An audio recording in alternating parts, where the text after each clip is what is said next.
More of the snapping. So yes, there was a part 2. I did have to leave you guys, abandon you, and go and eat and enjoy that meal. Jolly good meal, thanks Mom, with my family. So hopefully I don't have anything stuck in my teeth. I checked, but I'm still self-conscious of it. I hope the mirror didn't lie. Okay, so just the scarf real fast. It does have little tassels. I think that's really, really cute. I forgot to mention that cutesy little detail. So we got clothes down, and then scarves, check. 2 bags completed. And now the shoes. Now, when you think of a thrift store, like say Goodwill or whatever, any other consignment type store, any form of thrift place, you probably perhaps will not think of in your mind shoes, because feet are gross. Some people don't think so. There might be a foot fetish individual out there, but that's not me, and I really don't care. There's ways to clean these, sanitize them, and that's my plan. So I first saw these. They're kind of like loafer Oxfords. Oxfords, that's what I would say. That's what I would call them. So here they are. They are men's, and they're a size, not 14. It says that on the back, and I believed it. I was like, oh, size 14. But no, is the camera going? Okay, right, so no, they are not a size 14. That's just the price. So there's that. 14. Don't know the size. I don't think it says. So Johnston and Murphy, is that a big brand? I don't know. I should look it up. I want to research it now. I'm just curious. So right, they are suede. They are a nice light gray type blue, almost like seafoam, I want to say, without the green. I don't know. It's hard to explain. And they just have, as the sole, some tan and white detailing on there and a slight heel. I don't know, I think they're like gay men's shoes or really tomboy shoes. I don't know, I really do like them. I appreciate the style. Oxfords have been on my list, and I feel like this is a really legit pair, and it's not one of those knockoff modern ones, almost fake and phony types. And this just seems a lot more real and raw, which I can appreciate. So really, really excited about these. I wish I could keep on talking about them, but I have to go pretty soon, and that's all I have to say, honestly. So $14 for those bad boys, and then these guys right here, these beauties, $4.99, and there is a stain on them. I just now noticed, but hey, it adds character, kind of. So we have Northwest Blue, sounds fancy, size 9. And then we got the 4 on the heel because, you know, that's the price, that's the cost. But what was I going to say? I was going to say, oh, they're kind of like 90s slash, just waving these around, 90s slash early thousands, I want to say, I believe. And you'll see why. You'll see why I say that. So they are this pretty blue. Okay. Hi, Dad. They're kind of like a denim type material, and they have a cage style on them, so it's going to show off your foot really, really nicely, give you strange tan lines, such as very similar to that of my flip-flops right now. My reefs, they're so bad. They have destroyed my beautiful feet. They have given me heinous tan lines, like horrendous. But right, this should be interesting. And then silver buckle off to one side. It's going to rest on your ankle. So I really, really like these. They do, sadly enough, my toes, sadly enough, go all the way to the end. I'm a 9.5, but this is a 9, and it's just my stupid toes. They make my feet a 9.5 because there's my big toe, and then those 2 that follow it. They're like alien antennas, alien eyes, like they go way out, I feel like. Ridiculous. But right, back to the shoes. So they have this thicker heel, and it's probably like, I don't know, 2.5 inches or whatever. And it kind of feels like, I can't even describe this. Yeah, I don't know. And then it has these blue lines, a pretty, I don't know, gray-blue kind of color. And I'm just realizing this has a little flap to it, but that's okay. So I really, really like these. They're very different from what I have, and because of these shoes, I now have, I believe it is 21 pairs, and I'm not even a shoe girl.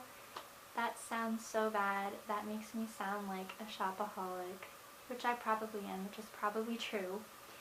So anyway, we're gonna stop talking about shoes now.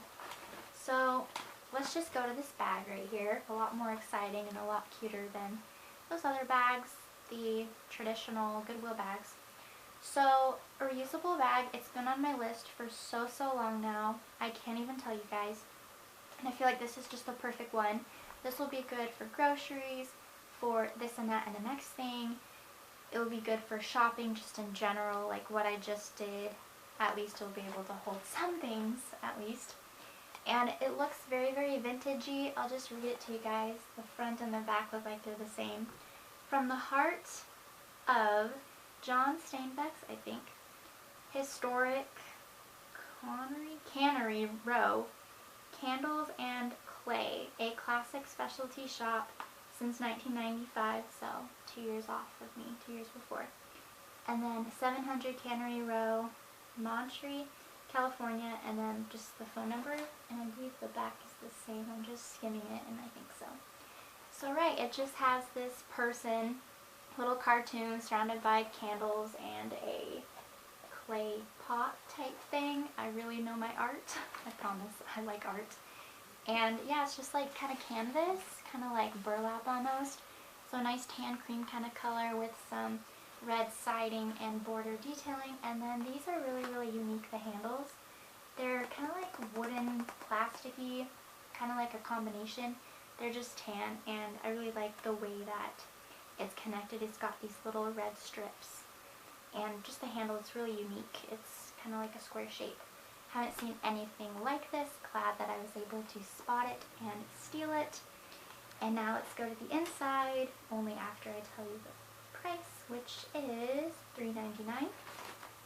Okay, so this is the random that I was mentioning early on. Okay, so let's just go here. Why is there that inside? $6.99. Maybe that was a tag from someone else. Whatever. Okay. So my unicorn craze obsession type thing going on, which has started sometime of this year of 2K18. I could not resist. I couldn't help myself. Couldn't stop myself. Look at this colorful purple and blue unicorn cartoon here, surrounding with this blue swirl going on, and it just says the unicorn, the Irish Rovers, in purple and green. And I've never heard of them. They're probably real and legit. I mean, obviously, if they have this, they must be. And I need to look that up. I want to research, do my homework on a lot of things. And so here is the record. I don't know if that's what you call them. Oh, I sound so stupid right now. I just don't know that much about this type of thing. I do know that they're kind of sort of trendy as decor, which I'm going to be using these for, as well as modernized, where they have vintage inspired modern pieces and you can actually play them. You can play discs on them. So this other one, it's by Evie. That's who this is of, some lady person. And it looks very 90s inspired, very outdated. Maybe it is legit from the 90s, I don't know. By the way, they were each 99 cents. Yeah, 99 cents. And so I got this not for the music. Like I said, I like unicorns, and I'll explain why I like this. And I don't know if I'm going to be listening to this just because, I don't know, these thoughts are not making sense. They're not put together. I'm using this as decor. I probably won't ever be playing them. I got them just for looks. There we go. I said it. Okay. So Evie, this is the same spelling, and this is the very name of one of my characters. I'm getting a book published. I hope to this year of 2K18 anyway. And I'm just revising and doing the final edit myself before I go to either Penguin Housing Publishing or Scholastic, whatever, or both. Not too sure yet. But right, back to this, going back to this. Evie, E-V-I-E, that is the name of my main character. And so I just wanted that as a reminder. I know it doesn't necessarily make sense. It's just meaningful to me, somehow, some way. So, the grand finale, maybe this was the first thing I saw. I don't know. I was putting things back, so maybe this wasn't the first thing I saw. I had to put some things back at the end. It was so embarrassing. They were still in my cart, and I couldn't afford anything else after I had all of these things rung up. I was out of my moolah, and I do owe my friend $15 with interest because I was 10 under. I did want all that, but I was indecisive about the other stuff in the cart. But that's okay. It's alright. Going back to this, maybe not the first thing I saw. So it makes me think of, it's really dusty by the way, it's going to really match my room because I don't dust. But it just reminded me of, it made me think of this thing from my childhood, and it's a rocking horse, and it was so small and so cute, and someone we knew had made it, family friend if not family member, not too sure, I can't remember. And so we have since sold it, we have parted with it, parted ways, and I just thought of this and I thought of that, and I was like, oh, that's perfect, I can still have the memory, I guess, which doesn't make any sense. It's not a valid reason to buy it, but it's just this nice chocolate wood brown, chocolate colored wooden whatever, and then it has some white yarn for tail and mane, and then little, I guess, creepy eyeballs. Hiccup, so it's just a little rocking horse, and that's pretty cutesy. So right, too many shoes now, and I'm not even a shoe girl, and I bought more things and stuff that I probably don't need, but will use. Got some things off of my so-called want list, and I'm gonna guess am I at like 10 extra minutes right now for part 2? Okay, 11:12. So this is when I leave you. Sorry about there being a part 2. Also sorry about the lighting, which is not too cute or helpful right now. Lighting is very important. And the rambling needs to stop. It keeps on continuing. So right, gonna leave you guys alone. Gonna let you go. Do your things and stuff, and I will do mine. So yeah, okay, bye.